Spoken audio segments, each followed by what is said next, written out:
Hey everyone, welcome back to Couch Fort. We're on a new channel. It's like we're ghosts. Hi, Undead. Hey Undead. I am Drew Tillman, and I am, as always, joined on this giant blue couch by...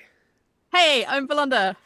Yes, and we have just gotten back from our respective holidays where we did a bunch of dumb things. You know, Hung out with fam.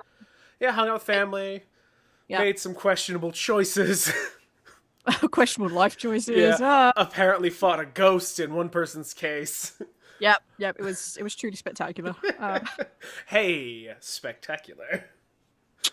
I didn't Real even realize forced I was pun. proud of myself. But as for the final episode of 2018, we're going to talk about The Chilling Adventures of Sabrina, episode 2. Almost called it The Teenage Witch. It was that close. You almost did. It's just that I think it's just ingrained so much in our childhood memories. I think so. Yeah, just can't get rid of it. Yeah, it's always going to be there forever and ever and ever and ever, and no one cares. Anyway, shall we dive into this, Philanda? We should indeed. All right. So, what were your initial impressions of episode 2? I guess your second impressions. My second impression of episode 2 is I remember liking it before. I remember thinking that this episode is a build-up episode, and I was right. Things kind of happen, things build up to happening, and I remember the end being really good. I remember one scene in particular, which I'll get to, and I was like, this scene is the best thing ever! I liked it.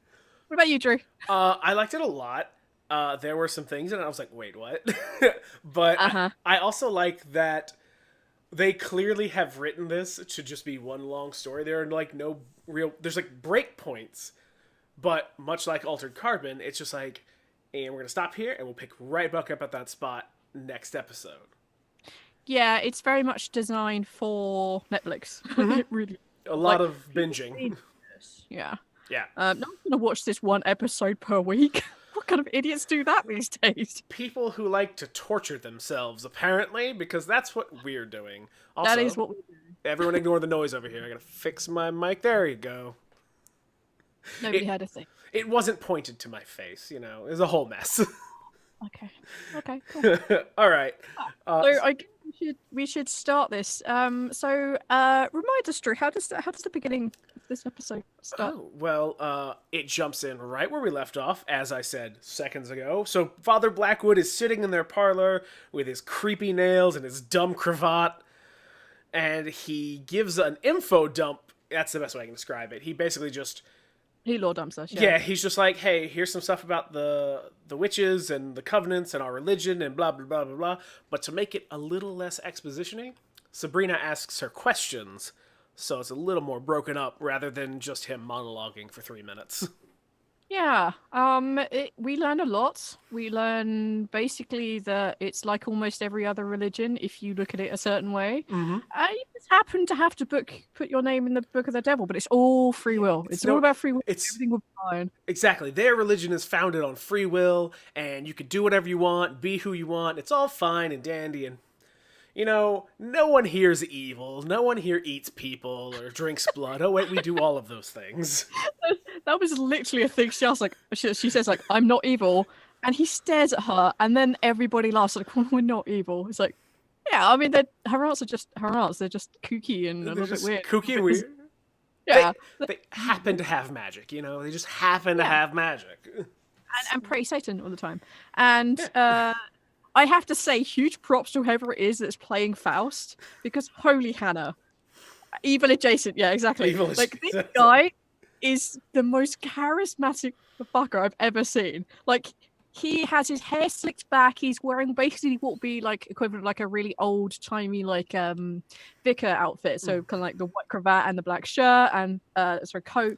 And he has a cane with a thing on top. And he very much looks like a very creepy priest, which is exactly what he is. But he manages to put such a spin on this. He'll be the world's greatest used car salesman. I wouldn't trust him. I would convert to this church because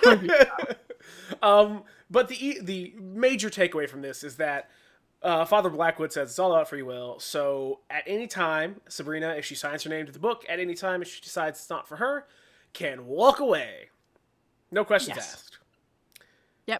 Do it whenever she likes. Who the fuck would believe this dude? That was the point at which I would not believe this dude. This guy looks like a used car salesman that would try to sell you the undercoat, which is not actually a thing. No, it's not. Don't do it, guys. Don't buy the undercoat. But as he leaves, Ambrose is like, "Oh, there's one other thing," and it cuts to the mortuary or the embalming room, and he's looking at the poor stabbed boy from last episode. It's been a couple weeks, so everybody, let's quick catch up. Somebody has been stabbed to death. His parents came to the Spellman mortuary. They found a mark on him that could have been a witch's mark, could have been a birthmark. Who knows? But we find out right here because Father Blackwood says, "Oh yeah, that's a witch's mark." He's like, yeah, that's clearly a witch's mark. And they have a conversation about this kid being adopted by mortals and being raised without knowledge of his magic, and how it must be really sad and unhappy for him, and how he wasn't part of a coven, and then the witches who are in the coven give this like, ooh, uncovened witch. Ooh. That kind of like, oh, that's not good. And Ambrose brings up the idea that perhaps there is a witch hunter around. And Father Blackwood... Yeah, Father Blackwood's like, it's very unlikely there's a witch hunter. I guess I'll talk to the council. Although, I do want to say, when Blackwood's like, oh, that's a witch's mark, it cuts to Zelda, and Hilda looks at Zelda like, fucking told you so. And Zelda rolls her eye. Yes. Like, ugh. It is. There are some really funny moments in this episode. But yeah, that was one. Like it's just like this really quick flash in the episode of in this scene of just the cutting to them. Like it really shows that like, I don't know, dodgy like sibling rivalry, I guess. It's just like, oh, you're my sibling and I've been stuck with you for 300 years because apparently we live a long time. And in that time, we decided to still be spinsters. Right. I literally thought about this today. They say that time slows down for witches when they sign their name in the Book of the Beast. Mm-hmm. You sign it at the age of 16, and let me tell you, when I was a teenager, it fucking sucked. I wouldn't want time to slow down there. Like maybe like when you properly finish growing, like 23, when you have a vague idea of who you're gonna be, just like very vaguely. Like 23, 25. To be fair, I'm 30 and I still don't know what I want to be. Like my personality is still developing. But that's a whole host of other problems. Yeah, but also at 16 you have all sorts of weird just like body issue things. Like, ugh, no. You're always like extra greasy. You're always like bossy and your body doesn't feel right and things changing and growing and like having that growing process happen slowly. Oh no! No! And depending on when you hit puberty, this could be even worse because you go in before puberty and then it starts and you're just like, what is happening? I've got 100 years to look forward to with this. It's like, yeah, if you're a late bloomer, oh boy, your life is gonna be hell. No, and I think that's like you have to be at the beck and call of the devil. Who can just make you do what he wants, apparently. Yeah. So that's a big no. Yeah. No, that's a very valid concern. Let's not get stuck in puberty stuff. No, that would be awful. But then after this whole Father Blackwood being like, yeah, it's a witch's mark, I'll talk to the council, and he leaves. It cuts to Hilda and Sabrina in Sabrina's room, and Hilda's like, I guess, tucking her in. And I think so, yeah. Yeah, and Hilda's just like, oh yeah, Father Blackwood's like a really nice guy, he's very charismatic. You know, he used to mentor your father before, and then Sabrina's like, oh, but he surpassed him. And Hilda giggles at that, which I think is funny. She's like, yeah, he's way better than Father Blackwood. He was so charismatic. Hilda, whatever. Auntie H has she has a very different view on magic and witchcraft and the whole signing your name in the book thing than pretty much in almost all the other witches and warlocks that we come across.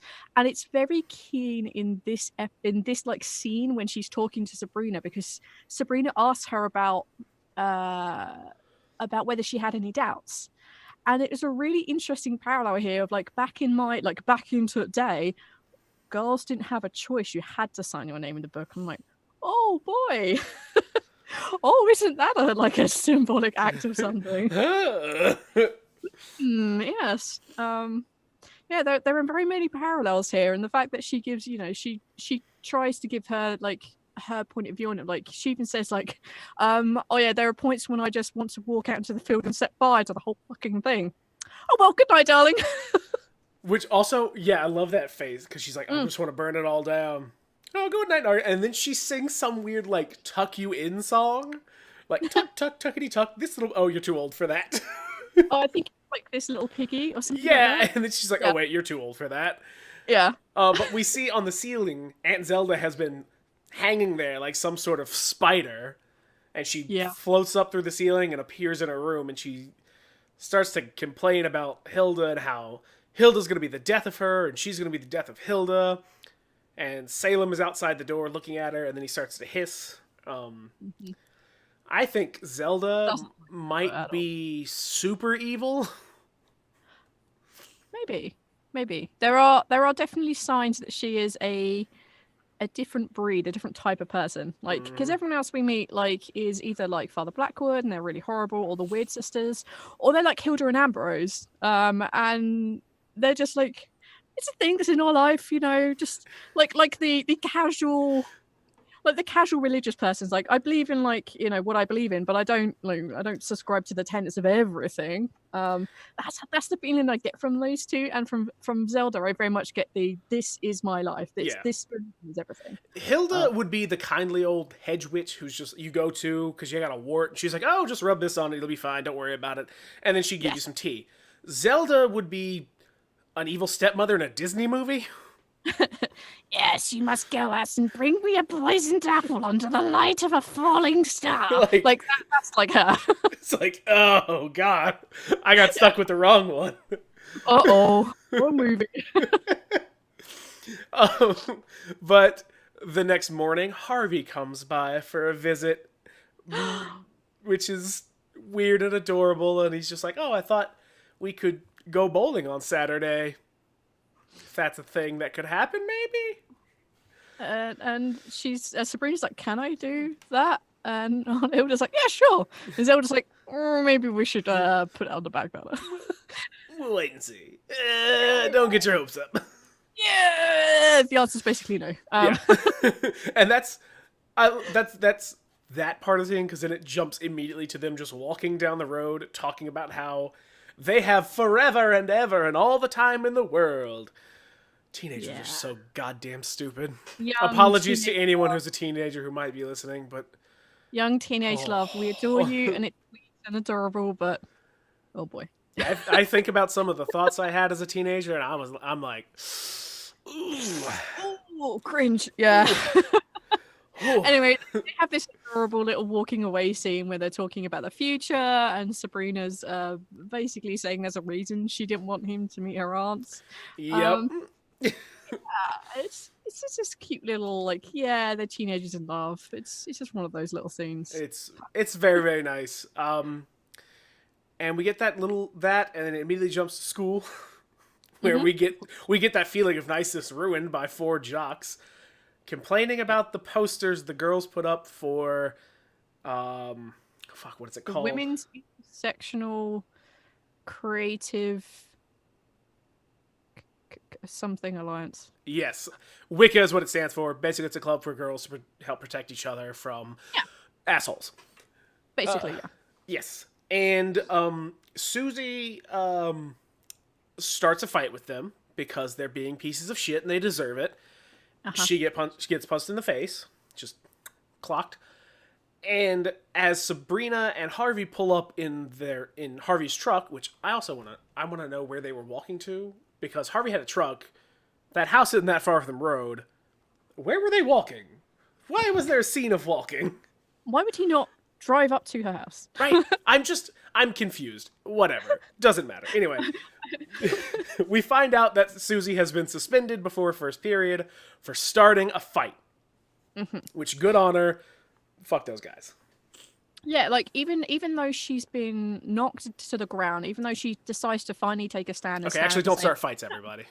Yeah, don't start fights. Like, she stands up and goes, no, I'm not having this anymore. And she gets knocked to the ground, but she still wants to keep fighting. And that is like an incredible thing. So it doesn't matter that she lost. She's still going to keep fighting this because this isn't okay with her. Like, exactly. 1 2 times this shit has gone down. And it's good to see that empowerment. That's just like, It's what this series is designed for. It really is. And Sabrina like says, "Oh, we're gonna go to the police. We're gonna press charges." And Susie's like, "We can't. I started the fight." And then Sabrina's like, "Okay, you have to tell me who did this." So she gets the names of the 4 boys, and then for some reason goes to Miss Wardwell. I think it's Miss Walker supposed to be like her mentory home teacher, I guess. Okay, I mean, that would make sense. I wasn't sure why she was in there. It doesn't matter. She lays out the whole thing, and evil Miss Wardwell is like, "Cool, why don't you do something about it?" Why don't you even the odds and go kick the shit out of the kids? Not that I'm allowed to say that as a teacher, of course. It makes a lot of allusions to magic, just like a lot. Oh yeah.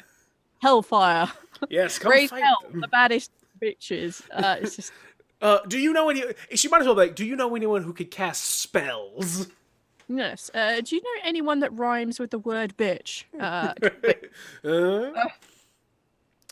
It's she gets this like look of like, oh yeah, I'm gonna go bad girl now. It's hilarious. Yep. And then Sabrina goes into the woods and is giving a little spell and summons the Weird Sisters. And they show up and they're just like, "Hey, what's up? You feeling all right? Got that curse on you still?" And she's like, nope, but if you want to come torment some mortal boys, are you into that shit? I promise to never go to your school if you help me. And the Weird Sister's like, yeah. Sure. I love fucking with mortals. It's great. The easiest like persuasion in the world. But Sabrina does this thing and it just wound me up when I saw it. It's like when she's making the promise not to go to the Unseen Academy or wherever it was, she puts her hand behind her back and then crosses her fingers. Like, how old is she? Like, you don't do that. Listen, I assume it's witches. I assume there's actually something to do with if you cross your fingers, it's not binding. Something like that. Still, it's just a really childish notion, and like she's doing this point that she's making this like adult decision to use her magic for whatever purposes she's going to do. Like she's making a stand, she's doing this things that will empower you to become adults, and then she does this really childish maneuver. It's just like no, don't do that. Just lie to their faces. Yeah, but again, I have to assume it's something to do with the magic behind it. I have to do something with she's pledging something, and usually in a lot of stuff where there's witches or wizards or whatever, anytime they give their word, it's like a binding thing, and so she's not actually giving her word, but she has to do something to stop that from happening. Otherwise, she's bound. I will give it there, but there are many times, having obviously watched forward a bit, where other people should be crossing their fingers all the time. Great. So they do it once and don't follow up with it. Cool. I'm gonna have to ding it with that. Speaking of dings, ding ding ding. Back at the mortuary, Zelda walks up to Hilda, who's gardening, and then just straight up fucking murders her. I love this scene because Aunt Z picks up this hammer. She walks towards her sister, who's like on her knees in the garden, like with this like big like flowery this big like straw hat on. It's like, oh, the turnips are doing really well today. Then Auntie Lee, she just bats her in the head with the hammer. Right. It's like, This whole time, I was thinking she's not gonna hit her. It's building up suspense, like she's gonna like kill her, but it's not actually gonna happen. It's gonna be like, why did you leave this hammer out? Something, but nope, just cracks her right in the fucking skull. Yeah, it's like I was like, the fuck? It's like, that is super cold. That's your sister. Really yeah, what man. The fuck? And then I think the next scene we have is we're looking at the grave area. Yeah, and she like buried her sister. She's stuck in the ground with like a shovel. She's burying her. And as she's burying her sister, a car drives up and it's the parents of the boy who's been stabbed. And Ambrose, he invited them over to look at the work that he did on their son. To be like, as a pretext. Yeah, does he look good? Would you like me to change anything? You know, he's a mortician, basically. They're like, oh, no, it's really good. And then he invites them to tea, where he learns that Connor, the dead boy, used to talk to an iguana that he had. Yep. And seemed like he was listening for it to talk back. Yep. So Ambrose is My favourite phrase here was, he talks to his lizard, which I immediately started giggling at because I'm looking at your child. There were a lot of double entendres and innuendos in this episode. Yep, I love how most of them are also centered around Ambrose's character. Whenever he's around, this sort of thing happens. But to me, it's like, I know it's immature, but that's what I did. Well, I want to know. Do you think maybe they thought about it? Do you think they knew what they were doing? I think so. Like it's written in that way. It just is. So yeah, Ambrose finds out that the kid has potentially a familiar, and he gives this information to Aunt Z. When Aunt Z casually announces what she's been doing, which was burying her sister because she annoyed her. Right. It's just like, what now? I killed her with a hammer and then I buried her in the yard. And then walks on, and Ambrose, he has that look of like, huh. Like, this is weird. Yeah. But yeah, that was a very odd scene, because you don't expect someone to just be like, yeah, I murdered this person and put him in the yard. Don't worry about it. Didn't like that. It was a really cold and very bizarre way. But then at that point, I can understand why it's said that way. With the joy of hindsight and having watched the entire episode. But when it happened, like the first time, I'm like, what the F is going on here? Like, if she actually just killed her, because I really liked Aunt H. Right? That would have been a very odd direction like, to go. Oh yeah, we fired her. Kill her. Like, get her that's out what of here. Like, oh no. God. But then after that, it cuts to a gas station at night where the jock kids are hanging out, drinking, and talking a load of old shit. Yeah, talking smack about girls. Yep. And guess what? We get that cool fisheye thing where the lights flicker and everything. And Sabrina and the Weird Sisters show up, all dressed in the same outfits. Like that. The Weird Sisters wear this old-fashioned, like, lace at the collar and cuffs dress and stocking. It's a long sleeve dress, and it's buttoned up the front, and it stops, I think, just below the knees, or maybe just, I don't know, there's something to it, I can't remember. I think it's just below the knees. I think they're above, and it's buttoned up the front. They're a little... Yeah, actually, yeah, you're right, it's just above. And like slutty Puritan girls from Pilgrim days. That's the only way I can describe that. Yeah. The only thing they're missing is the hat. Yes. And again, they do that hilarious thing where they make Sabrina stand out so much, because the Weird Sisters all have dark hair. Yes, they all have dark hair. They're all wearing dark dresses. It's either purple, blue, or green, and they're really dark versions of those. And Sabrina, obviously blonde, and wearing the brightest Netflix red dress you've ever seen. Oh my God, it's so bright. She stands out so much. Yes. But, and this is another double entendre here, because they're like, oh, what are you doing here? And Sabrina says, we want to go have a party in the mines, but we need boys for that. And I was like, really? In the mines? There's essentially what happens is they get the boys, they act really suggestive, they take them to the mines, cajole the boys into the mines, and then do something to them. Yes. But this entire build-up, that entire up to that point, everything feels... I mean, obviously, they're working magic, because I think the weird fisheye lens is going on.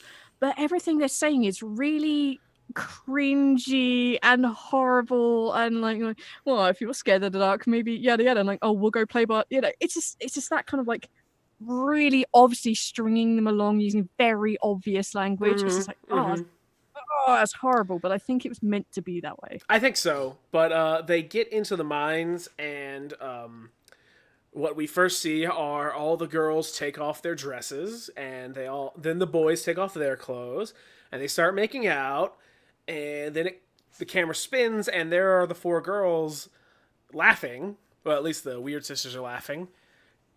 And Sabrina, and then it cuts back to the guys, and two of the guys are like up, all like legs wrapped around the other two, and they're making out, and Sabrina starts taking pictures of them.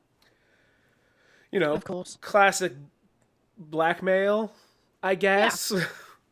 Yeah. Well, they're like red-blooded American straight boys being caught kissing another dude is so wrong. No.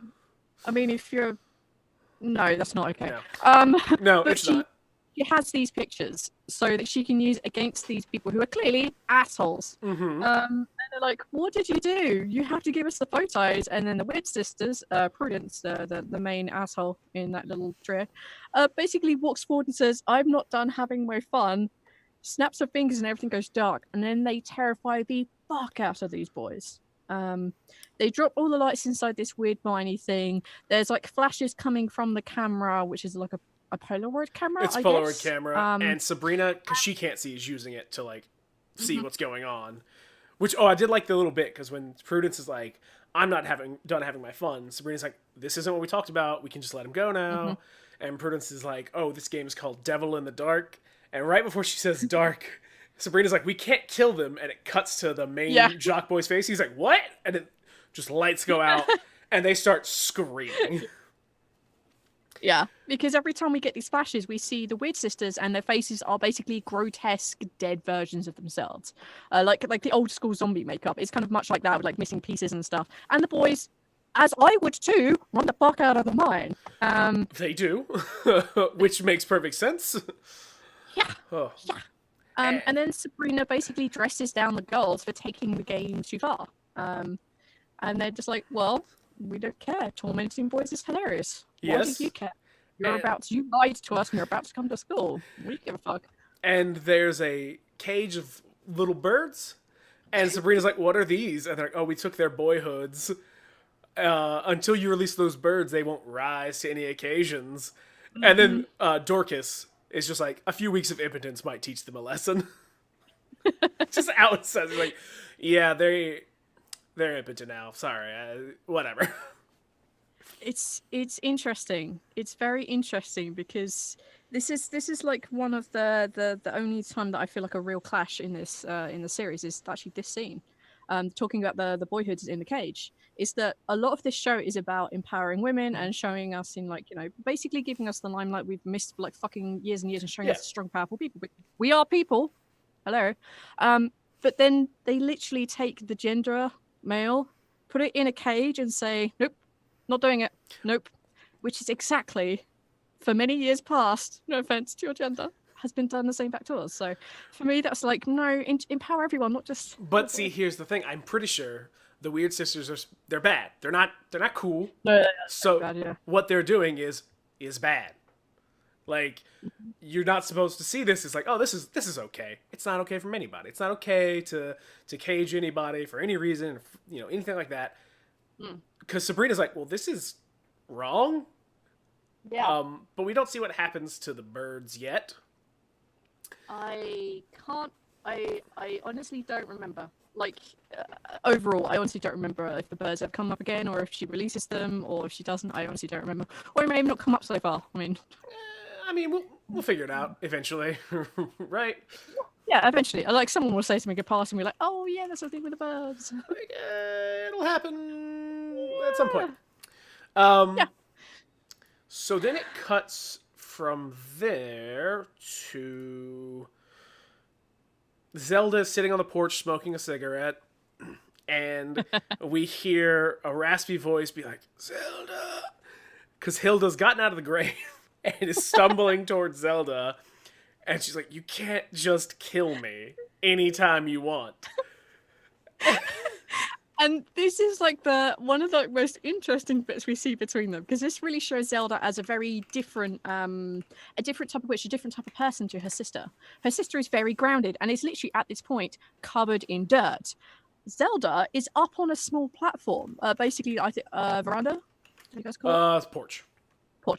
Up on the porch, which is a good a couple of feet off the ground, if not much taller, and she's looking down on her sister as she basically says, I'm the older sister, it is my Satan given right to kill you as many times as I want. Don't tell Sabrina that it's okay to have doubts. You are supposed to be pushing her towards this, not away. Well, you're failing. Don't do it. Don't fail the Dark Lord. Don't fail Edward. You have to do what I say, because I'll kill you as much as I want, and every time I kill you, it takes longer for you to get up.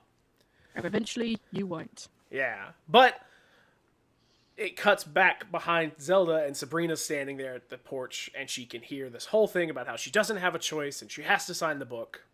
Mm-hmm. And it's so sad. I liked the positioning of this scene a lot, because it definitely showed Zelda up high on a perch, and it showed Aunt Hay on the ground in the dirt. And there are things about this scene which I love because it becomes kind of vaguely important later on. And it's like watching this a second time, like, oh, there's so much symbolism in this scene. This is amazing. It's so good. I can't wait to find out. Yeah. Remind me about it later on when it comes up. All right, I will attempt to do that. But when this scene ends, it's Friday night, Sabrina's birthday, Halloween, Samhain, all that good stuff. The blood moon is gonna happen. It's a lot of weird stuff. Sabrina gets out of the bathroom and finds Aunt Hilda in her room with Sabrina's mom's wedding dress. And she's like, "Oh, I thought you could wear it to the baptism. It's so nice."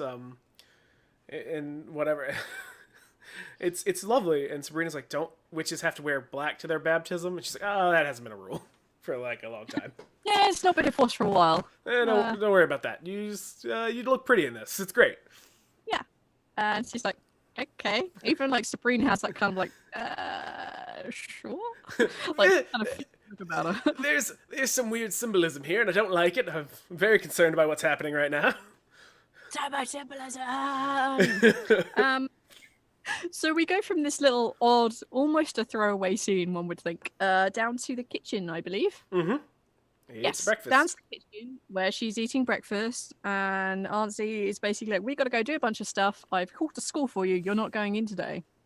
And Ambrose is going to look after you, aren't you? And you're going to read your satanic verses and really contemplate, all the satanic stuff, upside down crosses, all that stuff. And Ambrose is just going to watch you. And Ambrose is like, yes, Auntie C. So, okay, it was at this point I realised something, and I've watched like 8 episodes of this, and it's this point that I realised something. He calls them Aunt Hilda and Aunt Z, right? Mm-hmm. That means he is one of their siblings' kids, right? Yeah. And we have the father of Sabrina. Uh-huh. And we have 2 women. And he does call either of those mum, and he's not Sabrina's sibling. Yep. So there has to be at least a 4th sibling, right? Yeah. Am I off my... No, you're correct. Because he also calls Sabrina cousin. He's his cuz, but yeah. There's got to be another one out there. It was at this point I realized, like, hang on a minute. No, there's got to be another Spellman sibling. Ooh. Can't imagine how that would come and bite anyone in the ass. Yeah, that was like, oh wait a minute. Fuck. Sorry. No, I mean you're right, because if they're his aunts and Sabrina's his cousin, there's at least one more out there. Yeah, there's got to be something out there, unless it's done in a very odd way, but we know that he's blood relation to them. I don't really know. I just want to find out who his parents are now. Agreed. Then the aunts go out to prepare for the night. They have chores to do to get ready. And they go get a creepy goat. A creepy goat, yeah. This goat's been like pinned off on its own. It's inside a big warehouse. Yep, and it's this all black goat. I kind of expected them to call it Philip, to be fair, but they didn't do that. Probably props on them. Well, naming it about to sacrifice probably not a good. Yeah, but it's like this. Good point. Yeah. Also, I don't get the goat sacrifice because the goat's supposed to be like the stand-in for the devil. So aren't you sacrificing the devil if? I don't know. I don't know. I think because like goats are supposed to be unclean. Like something to do with the hooves and horns. I think they're supposed to be unclean. Like they're supposed to be like an unholy creature. It's possible, but honestly, I really don't want to go researching the thoughts and beliefs of some people. I think we might end up on a list if we start searching for goat sacrifice. I think so. Let's avoid that. Yeah, I'm not going to get on. Not again. I don't want to be on another list, okay? Okay, another one. Jesus. But yeah, like Sabrina, and then it cuts back to Sabrina. She's like quizzing Ambrose about. Oh, I can't actually remember what she was talking to him about. Oh, about her mortal friends. That's right. Because she's contemplating signing the book at this point, and the fact she has to leave her friends behind, and like they're in like being upset and not looked after because of the bullies in the school, and he basically turns around and says the pain is too much to bear when you don't age and they do, which I think probably has the way he said it, the way he emphasized some of those phrases and those words definitely makes me think that may be something that has happened to him. and that maybe there's something to do with why he's imprisoned. Well, also, Zelda, when she comes up after burying Hilda, she asks him if he's meddling in mortal affairs again. So it wouldn't surprise me if he's banished and under house arrest because of something to do with a little star-crossed lover situation, sort of like Edward and Diana, like Sabrina's parents. And he tried to make her immortal, or she died, and he brought her back to life. You know, some messy nonsense. I think the necromancy thing has been brought up around him, right? It was brought up in the first episode, yeah. Yeah. So, like, I definitely think there's so much about Ambrose I want to know. Right? Can we just have a spin-off series about him? I just want to know about Ambrose. Just I would be happy. But all the answers that he gives her annoy her, and she decides she's going to go out for one last night with her friends. She's going to go to Roz's party. It's her Halloween party. So she calls Harvey, and a little while later, Harvey shows up dressed as a miner, and Ambrose makes fun of him. Yes, which I thought was quite funny. He's like, "Oh, you're dressed as your future." It's like, that's so mean. Poor Harvey doesn't know anything. Doesn't know anything, asshole. And then Sabrina comes down these, like, because I think I've said before, like, the set design in this house is incredible. Like, they have, like, these stairs that go up and then split either side for no reason, then go up to the main. Like, she comes down, like, these elegant stairs, and this amazing, like, tune comes up. I can't remember what it's called. And she comes down to this music, and it basically revolves around her looking like magic. And she's wearing her mum's wedding dress. Right. And I think as a dude, I'd be like, oh boy, what have I gotten into? Like, oh no, I was not expecting this. I only told her after like 3 or 4 days ago. Fuck. And Ambrose says that because Harvey's like, you can come to the party. Ambrose's like, no, if I'm gonna risk eternal damnation or the eternal damnation in the Nether Realm, it's gonna be for more than a high school party. That's the one, yeah. And then he talks about the fact that if Sabrina isn't back home on time, wink, wink, nudge, nudge, her aunt will eat her. No. Not wink, wink, nudge. I love that one because it made me laugh because he's like, now run along to the party before your aunts come home and eat you. And he points at Harvey. He's like, looks like he's going to point at Sabrina. He's like, before they eat you. And I missed that bit. And then he's like, and I will tell them you'll meet them at the appointed place and time. And remember, if you're late, the blue flames will burn you. Yes, that's the one. And then as they walk out, Harvey's like, blue flames? And she's like, oh, it's a joke. And he walks upstairs. He's like, not joking. Yes. But they go to the Halloween party, and it's great. It's a bunch of high school kids having fun. And in the kitchen, Susie is in the kitchen, and I'm 98% sure she's dressed as the grandpa from the Munsters. Yes. She's not Dracula. It's definitely not Dracula. Like, the costume is really good. It's so good. She's not Dracula. She's not a vampire. She is the grandpa from the Munsters. I'm so sure of that too. That was my initial thoughts. But I'm like, is that supposed to? It's not Dracula. There's no way. But I also have to say, like, I had to take a step back. I don't know how many high school parties you've been to. I didn't. I didn't. Okay, so we're both inept at, like, so we may be talking. I'm happening. Talking out of my ass here with someone who also has no clue. But everyone's costumes were really good. They were super good. I mean, they'd be able to afford anything like that. Let alone put it together and survive the entire night drinking at a friend's illicit house party where her parents were away. I didn't go to high school parties, but I went to college parties, and the costumes were what I had expected, which is somebody would put on a button-up shirt and be like, I'm John Travolta from that one movie. Mm-hmm. It's like, yeah, cool, you're wearing a white button-up. That's not a costume, my dude. No, that's not a thing. But all these kids were properly decked out in really good costumes. There's that one dressed as a zombie pirate with a rum bottle. There's a mummy, like a straight, like actually a really well-wrapped mummy. I'm like, okay, you guys, the set design is great, but you made a mistake. These are high school kids. Yeah, they don't have money. Yeah, these are 16-year-old kids, and they're at a party without an adult there. There's no way. No. But anyway. It looks like a fun party. They start dancing. It plays the Monster Mash because everyone's like, it's a Halloween song. It's the Halloween song, you know? Yep. It's the one and only Halloween song. Well, there's, I can't name another one.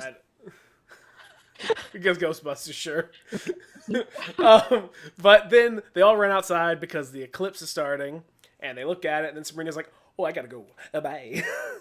Like, I super love you, but I gotta go.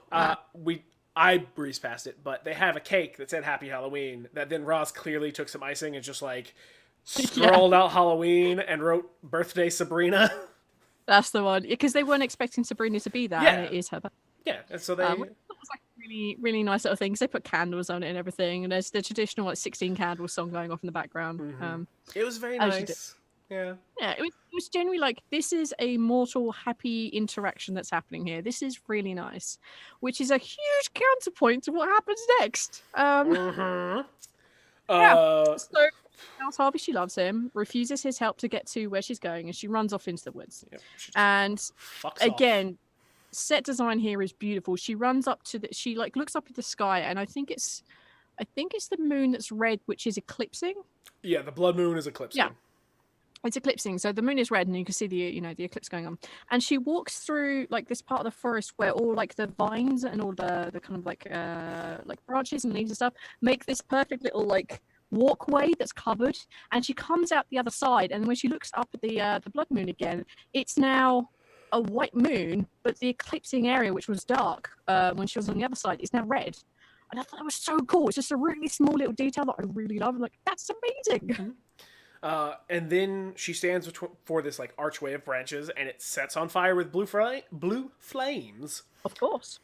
And she walks through it. They don't burn her, so clearly on time. Look at that. She made it on time, everyone. And the baptism is full of witches dressed insanely. There's like a dude with a rabbit's head, and like people are smeared in blood and dressed like crazy wild people. You know, it's clearly definitely looks like a cult. Like, really does. Or like, some real weird stuff. A cult, yeah. Let's go with cult, because that's what it looks like. Thank you. It's an occult cult. It's something like that. Yeah. She walks through these flames, and I can't remember if it happens before or after she walks through the flames. It's right after. She stands there and looks at her dress, which is all white, and it is this beautiful transformation that goes from like head to toe, which turns all the white things she's wearing black. So we see like the lace outside of the wedding dress turn black, and then we see like the gown underneath turning black. And it's a really cool, really nice effect. And also like, oh, fuck. Uh-oh. But she is now wearing a black version of this white wedding dress. Again, some symbolism and subtext here, everybody. And she walks over where Father Blackwood is wearing, I don't know, he looks... robes. He's wearing robes. He looks like some sort of... somebody who at Halloween wants to be the demon pope, because that's what he's dressed like. Like, I don't have a better word for it. Yeah. And her aunts stand behind her, and they start into the whole ritual where he's like, disrobe her. And then he's like, now kneel. And he makes an upside down cross of blood on her head. Again, this is like really interesting symbolism. She has a black dress on, and when they take it off, she's wearing a white gown underneath. That's true. Like, this happens a lot in this show. She goes from dark and then changes into something light. Or when she's using her magic stuff, like when she's going out her way to use it to be, I don't know, horrible to some people and use her magic for her own gain, she then wears darker things. It's very interesting they do that again here, because she's sitting there like blonde haired, white night dress on, like blood all over her face, standing and sitting and kneeling before some horrific looking evil Pope dude telling her to sign her name in the Book of the Beast. You know, you're right, they do that, and actually that's a really good way of showing like having symbolism for something without having a lot of ability on the set control, because they're just in a town or they're in the woods or whatever, so you can't like put stuff everywhere. But her wearing... I'm sorry, I just read Undead Band's joke and it broke me. He wants to be dope. Wow, even I hate that joke. Well, now it's immortalized, thank you. Oh god, I read it and my brain stopped. Oh my god. So as I was saying, like, they don't have a ton of control over the sets because of where they're at, but they do have a lot of control, and the way what this show is about, being Sabrina, a lot of control over what she wears, and her clothing choices and the colors and stuff can mean a lot. You just have to figure out what it all means. Yeah, it's they managed to portray this like innocence about her. Mm-hmm. We're just using the nightgown she's wearing, and it's really interesting. They don't go, oh, we put forth an innocent babe. They don't waste time doing that stuff. They show us, which is the greatest way of doing things. Show, don't tell. It's very cool. Yes, Undead, you broke the show for a while. Good job, man. But moving on from there, Father Blackwood runs through a list of questions about basically be like, oh, do you promise to do this? Are you willing to do this? And she hesitantly says yes. Yes. And he goes, cool. Time to sign your name in the book. And he cuts her hand with a knife because for some reason nobody over the years has figured out an easier way to get blood out of a person on a TV show than the knife in the palm trick. It's symbolism. Knife. It's a symbolism. It's phallic. No, not that. Every TV show, if anyone ever has to cut themselves, it's always the palm. There are easier ways to cut yourself. Like, if you like Supernatural, whenever there was that one episode where it was like some enemy that could like look like them but would have different blood. So whenever they would run into each other, they would like cut themselves to show like, oh, it's my blood, it's human blood. It's always the palm. Stop that. They got wise to that. They started cutting the back of their arms. Okay, good. Yep. Because that's like, okay, so like cutting the palm thing is really dumb for many reasons. One, that's you true, use your palm for everything. Exactly. And if you're doing something dirty, you're going to get an infection. Now, the truth behind it is it's just movie nonsense where they can have the little pipe on the knife that pumps out blood, and you get that little cup, and then they'll close their hand because they're in pain, and they don't have to bother with like special effects makeup for a wound. Yeah, they don't have to keep showing it. Exactly. You either close your hand or they immediately put they wrap something around it, and it's just done. You don't have to worry about it. It's just like a real cheap way to do it, but stop it. Do you think on Supernatural when they changed over, do you think they just like they stopped bothering putting wounds on them because they always looked like covered and beating up the crap anyway? They're just like, no one's gonna know. Well, I feel like by season 8, they was like, no one's gonna fucking notice. Yeah, they're covering so much stuff. If you're still watching this show, you're not paying attention to that. You're looking at one of these two actors' faces, and that's it. Of course, dude. Yeah. So she's standing over the book, and he's got her hand, and it's like a big blob of blood on this page, right? We see the pages for a bit, and they're all neatly written names, like neatly written things now. And then there's like one big old splodge of blood from her hand. It's like, she's the only person who bled on the book? Really? Yeah, that part I didn't get, because I was like, okay, wait, no, wouldn't you just put the blood in like a bowl and then dip the pin? This doesn't make sense. Whatever. The guy, Blackwood, shoves a pin made of a bone in her hand, and he's like, do you promise to do anything the Dark Lord tells you? Do you promise to put him above everyone else? Do you promise to serve him? Blah, blah, blah, blah, blah. And she's like, to basically be his bitch. Yeah. And she's like, that's not what you said earlier. Yep. And he's like, sign the book. And he grabs her hand, puts the pen in her hand, like basically tries to make her sign it. And she looks up and she has like these weird, like visionary flashes of stuff. And then she sees what we assume to be her parents. Mm-hmm. And her mother is holding a child. And the mother says, run. Yes. The mother says run. And the father says nothing, but he looks like he might very subtly nod. Did you? I thought he shook his head very subtly. He may have done that, but the question is he shaking his head saying, don't sign the book? Or shaking his head saying, don't run? Aha. See, that's the question mark. And I want to bring that up now because it may come up later. All right. Good point. So, she throws the pen down. The other flashes she sees are from when she ate the Malum Malice and saw witches in a tree and the beast coming for her. The beast. But she throws the pin down, takes off through the woods. Father Blackwood's like, get her. And she proceeds to do this run through the woods, which is, unfortunately, very reminiscent of The Evil Dead. I was concerned it was about to take that turn. Yeah, she falls over, and these kind of like weird, viney, branchy-looking things basically grab hold of her and her legs, and they start like wrapping around and pulling her back, and she's struggling against them. And I just got really bad flashes of like, oh boy, I don't like this. I was like, no, let's not take that turn. It was bad in that movie. It's going to be terrible in this. I think it's because I've seen that movie, which is why I instantly went, "Oh no, no!" I think people who haven't seen that movie and don't know what we're talking about probably won't have the same reaction. Probably. However, having seen that movie, at one point I was playing Call of Cthulhu tabletop game, and we ended up fighting some tree monsters. And one of them started wrapping around us before we knew they were trees, and I was like, "Oh, I've seen this movie. I hate it already." That did not happen. One of us just got killed by a tree. Point being, though, I immediately went to Evil Dead tree scene. Mm-hmm. Yeah, not good. Because it's always there. Mm-hmm. Always. Now we've seen it, we can't unsee that scene. That's exactly. That may be our baggage we have to carry on, but it's our baggage. We will just muddle on as best as we can. Anyway, basically turn around her and her fighting it and trying to crawl away, and the next scene is that we see Ambrose, who is inside the house, I want to say. I think he might be on the porch just hanging out. He seems to hang out on the porch. He's being Ambrose, I guess, like being pensive and angsty and like dealing with his shit.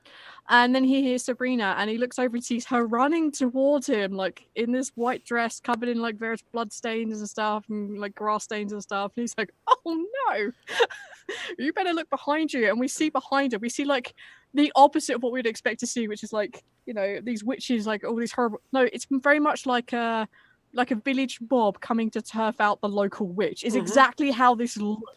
Because they're holding torches and they're carrying books and they're all darkly dressed and they're coming for her and they're just like, "You need to sign the book. Sign it now. Do it now."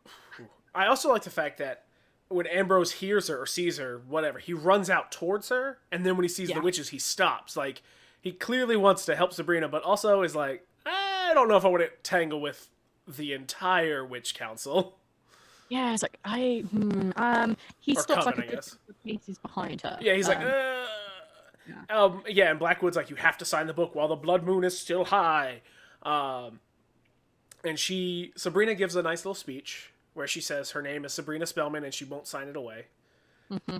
And Father Blackwood slams the book, and it's, you know, classic movie TV show of just this resounding, like, powerful thud. Like, what I love is that after he closes that, and it's a really loud sound, and we basically snap back to Sabrina, and we see Ambrose take a step back as if he's by physical force, but Sabrina just stands there. Right? Like, I liked that too. I was like, "Oh yes." Yeah, this really shows her as being the powerful person in this. Of like, no, I'm not signing away my free will. No, like, this is not happening. Yep. Go F yourself. And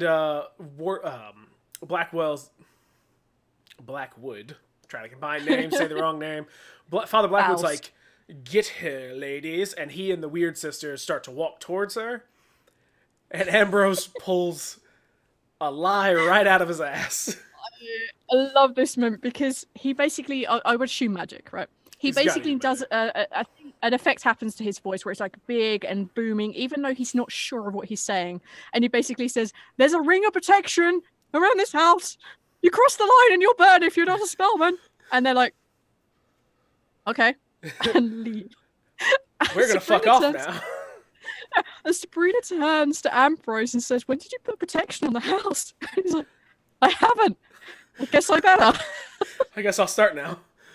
That is honestly my favourite line in here. It's just that little tiny exchange of like, "Oh boy, he stood up to them with the biggest lie he could." That was...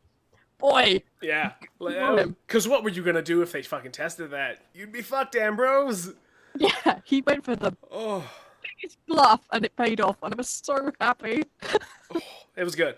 And then they all go in. The Spellman sisters go inside. And it cuts to Wardwell praying to the Dark Lord for forgiveness. She's sorry, she's messed up. Oh my god. Well, oh my Dark Lord or whatever. Oh my Dark Lord. Oh my Dark Lord. I won't do it again. Please have mercy. And then the beast shows up and she kisses his foot. And is just like, "Yes, I'll do it. I'll get Sabrina to sign the book. Thank you for forgiving me." Yeah. Every time I see her, I always get put off when I remember that she's Missy from Doctor Who, and I miss her Scottish accent. It was particularly in this scene. I was like, "Why isn't she Scottish?" I don't don't know if I understand. saw the episode Like, with it'd be Missy. hilarious. Yeah, so she takes over from the Master. When the Master turns into her iteration of the Master, like she changes her name from Master to Mistress because it doesn't make sense anymore. Okay, I never saw those episodes. That's why. But you're right. Okay. That is the late. Yeah, it is her. Yeah. Yeah. So I know it's hard to find Doctor Who over here unless you want to pay a lot of money, and I don't have any. Okay. That's fair enough. No, yeah. So it always puts me off. But yeah, she basically we see a panning up from behind her of the beast, and it's just like it has like the goat leggy things going on, and its stomach, I believe, is just like a series of teeth in a maw. Yeah, it looks like a weird, creepy mouth on its stomach. Like a lamprey mouth, just open and exposed, and it then zooms up, and it's the traditional like demon head with like horns and stuff. Yeah. It looks really cool. I like it. I approved. What else? That was, and then after this, we go, I believe, to the breakfast table again. Oh, yes. The kitchen is the heart. It goes to Monday morning though, so the weekend has passed. Oh yeah. And it's Sabrina coming down to the breakfast table, and no one sees her, and she's like, "Oh, good morning," and Hilda's like, "Oh, good morning, our blessed morning, child." You know, it's just happy as you can be. And Sabrina and Ambrose is like, "Oh, good morning." She sits down, and Zelda does the classic, like, I'm reading a newspaper, I'm gonna turn it so I don't see you. And Sabrina does that like little kid thing of like putting your head around the paper so you can't be avoided. And she's like, you can't not talk to me forever. And Aunt Zelda's like, well, if you want me to talk, I'm gonna talk. And she drinks her tiny espresso out of her tiny coffee cup. So funny. I love that she always has like an espresso, like always just like a little coffee cup. She always has little dainty things. Like, she does. Has little cigarette holder. She has the little coffee cup thing. I don't think I've ever seen her eat anything. I don't think so. That's really dainty, very ladylike. Like, yeah, I'm very how ladylike she is. I could never be that way. Oh, 100%. It's very. I'm just like my hands are just too dumb. Where she's very dainty, like, and Hilda's clearly one of those people who's like, I'm very hands on. I'm very like, I'm gonna get in there and touch everything and live life. Yeah. Yeah, so Zelda's like, I'll talk. And she's like, you embarrassed us, you dishonored the Spellman name, you did this, you have to sign the Book of the Beast, blah, blah, blah. And Sabrina's like, I don't think so. Oh, because Zelda's like, your father wanted you to do this. And she's like, I don't think so, because I saw some people who looked like my parents. And they didn't want me to sign it. And Ambrose is like, a spectral vision? She's like, maybe. I don't know. I love she brushes past that. She's like, get over that. It does actually at this point cut over to Hilda for a reaction of eep. Yeah, like uh-oh. There's this eep face of something. I should say something. Am I gonna say it? No, I'm not gonna say it because I can't. Yeah, there's very clearly something wrong in the world of the witches in this show. Clearly. Clearly somebody is trying to take over the Dark Lord's position, or the Dark Lord is trying to start the apocalypse. I don't know, something weird's going on. Yeah, there's a lot of references even in this episode to the devil not being particularly fond of women. Like girls of Hilda's age had to sign the book. Prudence, one of the Weird Sisters, says, you can't have power and freedom because he wouldn't like that. Oh, why? Because he's a man. One of the dumber things said on the show, but I freaking love it. Like, there are references to that all over the place. So there's clearly going to be a something uprising against whatever is going on, and it probably plays into his hands, or it's going to be the. Also, Father Blackwood is like, do you promise to obey the Dark Lord or any authority figure he places over you? And that kind of smacks of like, I don't want to say it, everybody, but marriage vows, anyone? Like some old ones? Yeah, there's a lot of. But we don't have anything concrete yet because this is only episode 2. We're a little I'm a little confused about what's going on at the moment, but we'll get there. And then it cuts to school where Sabrina's meeting all of her friends again, and she comes in with Roz, and Susie's in this room where a bunch of girls are, and they're really excited because there's finally a group in Greendale that is going to stand up for women and women's rights, and there's finally going to be like something to help them, and not just these shitty asshole jocks running around. Yeah, and it is this nice scene, like basically panning across all these young girls, these young women as they're becoming. Just basically saying, no, we're not going to put up with this crap anymore, and we're going to look after each other because, yeah, we should. Yeah. And Miss Wardwell comes in, and she's like, I want to be here. She doesn't have to be, but she wants to, and clearly that's to get closer to Sabrina because she's not signed her name in the book and gone to the Dark Arts Academy. Come on. And then we get an announcement over the speakers for Sabrina to meet with the head of the school. Principal Hawthorne. He's back. He's back. And Sabrina is like, okay, so she heads off to go do that, where she runs into Harvey, and Harvey's like, oh my god, you're still here. And she's like, yeah, it was a really intense weekend. I'll talk to you later about it, though. And they kind of exchange some little teenage lovey-dovey nonsense. Of course. And then she goes to the principal's office, where she sits down, and he's very clearly about to be an asshole, because he's like, this little club that you started. Then the clock stops. Literally, the clock stops. Yep. The whole thing stops, and we're like, oh no, magic! And then the magic like effect on the camera happens. Yep. And then it cuts to the principal, and his eyes are bleeding, and he's frothing at the mouth, and starting to shake. And she's like, Principal Hawthorne? And then he falls back, and she's like, oh, Dark Lord? I love that. I was like, oh no. She's like very unimpressed by this. She's like, oh, Dark Lord. Yeah, she's a little bit. She's real cocky for someone who has zero actual training in how to use her ability. Yeah. Which I respect. I respect that. Yeah. It's like, that's a ballsy play. Let's see how it comes out. So we basically have this wonderful parallel between the fact that she has done something and gone a different path away from what Hawthorne wanted, and now she's gone down a different path away from what the devil wanted. And they're basically both represented in this same person here. As the devil takes over Principal Hawthorne's body and basically says, don't tour with me, little girl. You will be mine. You will beg, because all mortal flesh is going to burn, and you're partly mortal, so...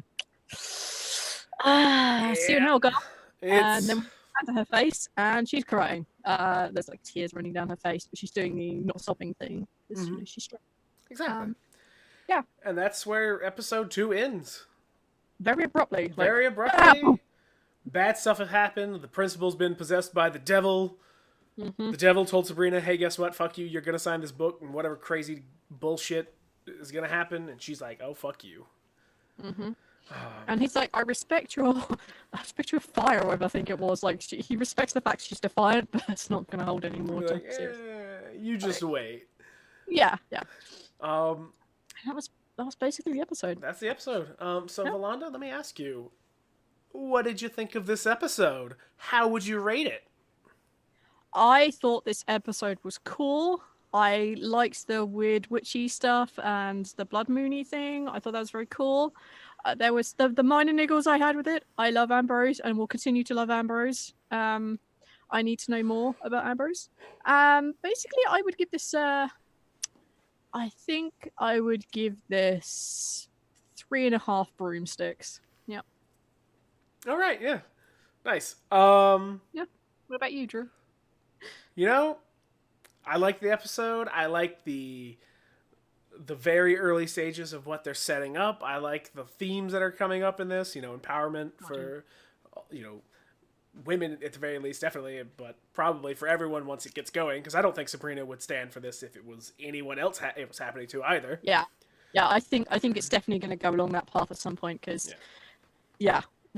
And I like those themes because, everyone should be able to live your fucking life and not be harassed by assholes. Yeah. I enjoyed it. I am going to be honest. I'll probably watch episode 3 tonight and then take notes later in the week. Smart move. When I can pay attention to that. I will probably watch it next Sunday. Next Sunday, right before we do this? It wasn't that bad this week. I watched it like earlier in the day. I will definitely watch the episode before we do this next time. All right, good. You make it sound like you won't, but I'm making it sound like I won't do the notes because I always forget. But yeah, I would rate it. I give this a 3.5 room 6. I'll go with the same rating because honestly, had no major problems with this. There's a few things. Just yeah, little things, but you know what? It's episode 2, and they have to set up an entire story before they can resolve it. Yes. Not every setup chapter can be amazing, you know. Yeah, not everything is Altered Carbon, but then not everything is Lost in Space. So exactly. I mean, think about all the great literary classics, all the best stories anyone ever read. Think about the really early chapters. A couple more real shit. Some of them are real doozies. Yeah, like there's that chapter in The Hobbit where it's just like, oh, Bilbo was sitting around fucking thumb up his ass or whatever. Anyway, Gandalf showed up. And it's like, okay, that was a weird chapter you had. I don't feel like I needed it. Yeah, it's window dressing, but okay. Exactly. All right, I guess that's us. Also wraps up then. Yeah, so if you want to start with the bits. Okay, you can find me on Twitter at Volly_Londa. Yes, I have in fact changed my Twitter handle. Sacre bleu! But I did it because I think everyone would be able to find me a lot easier that way. Unfortunately, some other person has taken at Volonda, and they haven't used it for 8 years, and I'm very angry about it. I'm very annoyed, but that's not me. It's at Volly_Londa. This week, you can find that tomorrow we have our special end of year episode coming out on the Lucky Die, which involves some very interesting guests, and it was very funny to play. It was very, very good. So please listen to that. Episode of the White Vault comes out on main feed this week. So that'll be Tuesday. And I think that's probably it for everything I'm in this week. Most of the stuff is just recording and oh boy. What about you, Drew? I'm Drew Tillman, and you can find me on Twitter at NotThatDrew. It's probably a good place to follow me and find out what's going on. I'm going to try to be more active. That's, I guess, my New Year's resolution is be better at social media. Stop being a lazy piece of shit when it comes to social media. I don't have any crazy announcements right now. Although next year I have lots of big plans. So, buckle up, I guess. I would try. I mean, you just as a general safety rule, you should buckle up, everyone. Actually, yeah, never drive without your seatbelt. No, just like as a general rule, you should definitely put your seatbelt on. Yeah. But in this case, it's more of a metaphorical buckle up. Like, buckle up and get ready to hear some news about something in the near future when I get ready to announce it. Oh, I'm 100% go back to bug when we go off there. Hopefully in February will be the wide release announcement, but we'll see. We'll see what happens. Ooh. I have to deal with some people who are being pains in my ass. Slow. Yes. You got it in one. But that's been our stream, everyone. Come back next Sunday for the first episode of 2019, episode 3 of The Chilling Adventures of Sabrina. Also, just a quick announcement, I will be on Discord and everything probably all night tomorrow night, so if you're just hanging out, got nothing to do, stop by and chat, because I'm just going to be hanging around drinking by myself. Not in a sad way, though. Not like overly drinking. Just like watching movies and chilling. True. Well, I didn't make any plans for the end of the year, so I'm going to watch movies. Oh, okay. Well, I got a house party sprung on me. Oh, no, that didn't happen to me. We're having a house party. Like, we're doing what now? What? No, I'm gonna watch. I bought like a ton of movies over Christmas with my Christmas gift money, and I'm gonna sit here and watch them and chill. So that's a good plan. You know where to find me, everyone. Anyway, we'll see you all next week. Thanks for stopping by. Goodbye. Bye.